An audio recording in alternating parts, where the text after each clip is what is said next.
আরজি করে ধর্ষণ খুনের মামলায় গ্রেফতার ওসি। টালা থানার অপসারিত ওসি আদৌ কি দোষী? বাস্তব পরিস্থিতি এবং আইন কিন্তু অন্য কথা বলছে।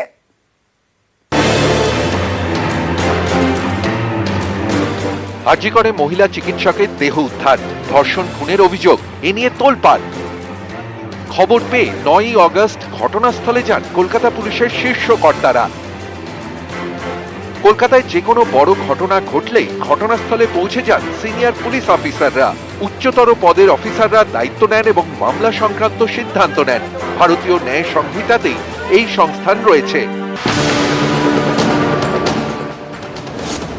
তাহলে যেখানে কলকাতা পুলিশের সিনিয়র অফিসাররা দায়িত্বে, সেখানে ওসির কি কোনো ভূমিকা থাকার কথা?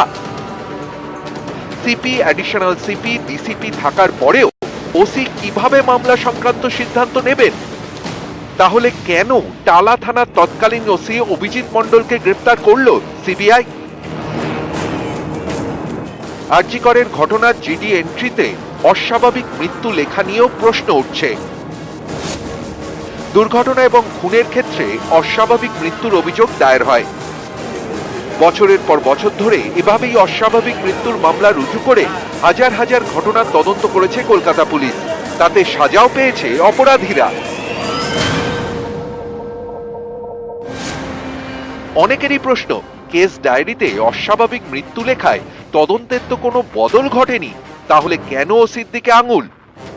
আরজি করের ঘটনায় দেহ উদ্ধারের 14 ঘন্টা পর এফআইআর করা নিয়ে প্রশ্ন তুলেছে সিবিআই। নির্যাতিতার পরিবারের অভিযোগের ভিত্তিতে এবং ময়না তদন্তের প্রাথমিক রিপোর্টের ভিত্তিতে এফআইআর দায়ের করতে কলকাতা পুলিশ যে দেরি করেছে এটা স্পষ্ট, কিন্তু এক্ষেত্রেও অনেকে প্রশ্ন তুলছে। অনেকেরই দাবি এফআইআর কখন হচ্ছে তার উপর তদন্ত নির্ভর করে না। তাহলে টালা থানার তৎকালীন ওসির দিকে আঙুল তোলা হচ্ছে কেন?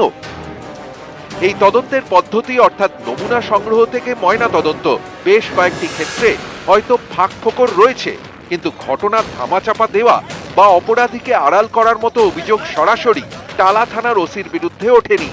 সেরকম কোনো ঘটনা হলে তার বিরুদ্ধে বিভাগীয় তদন্ত হতে পারে। এতেই প্রশ্ন, বিভাগীয় তদন্তের জায়গায় ওসির বিরুদ্ধে মামলা কেন?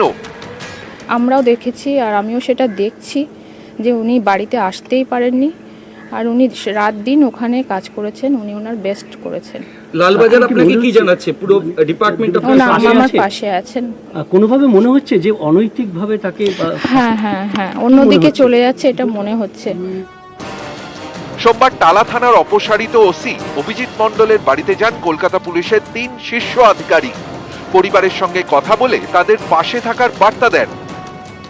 ওসি ওনার কোনো দোষ নেই, যেটা আমার পার্সোনাল বিলিফ আছে।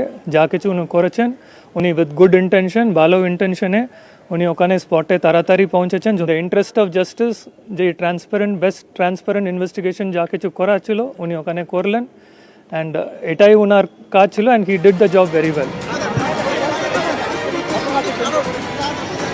নিউজ 18 বাংলা।